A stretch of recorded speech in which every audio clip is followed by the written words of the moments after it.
যদি সে ক্ষমা না চায় তাহলে আমি তার বিরুদ্ধে মানহানির মামলা করব। ইতিমধ্যে আমি থানায় যোগাযোগ করেছি, এটার যে আইনগত যে প্রসিডিওর আছে সেটি আমি মেনটেন করব এবং আমার মানহানির জন্য আইনগত প্রসিডিওর অনুযায়ী যা করা উচিত আমি তাই করব। এটি হচ্ছে যে রায়ান আবদুল্লাহ ভাই হচ্ছে আমার বড় ভাই, এটা আসলে সুপারিশের মতোও না। ক্যাম্পাসের বড় ভাই ছোট ভাইয়ের জায়গায় অনেকেই অনেক বিষয়ে অনেককে ফোন দেয়, তো সেই জায়গা থেকে আমি ভাইকে ফোন দিলাম, সর্বকে কল দিলাম। কল দিয়ে আমি জাস্ট এটুকু বলি যে ক্যাম্পাসেরই আমাদের বড় ভাই, এটা সুপারিশেরও কিছু না, সে সর্ব আমাদের ছোট ভাই। এই জায়গা থেকে আমি তাকে জাস্ট বলেছিলাম যে দোকানটা ছেড়ে দিয়ে, উনি আমাদেরই বড় ভাই, ক্যাম্পাসে আর দোকান করবে না, এই আর কি।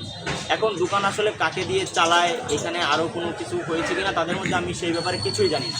আগামী 12 ঘন্টার মধ্যে সে যদি এটার কোনো ক্ল্যারিফিকেশান না দেয় এবং আমি জানি তার সাথে আমার কোনো কথা মানে অর্থনৈতিক কোনো লেনদেন নাই, তার মানে এটার প্রমাণের কোনো সুযোগই নাই, যদি সে ক্ষমা না চায় তাহলে আমি তার বিরুদ্ধে মানহানির মামলা করব।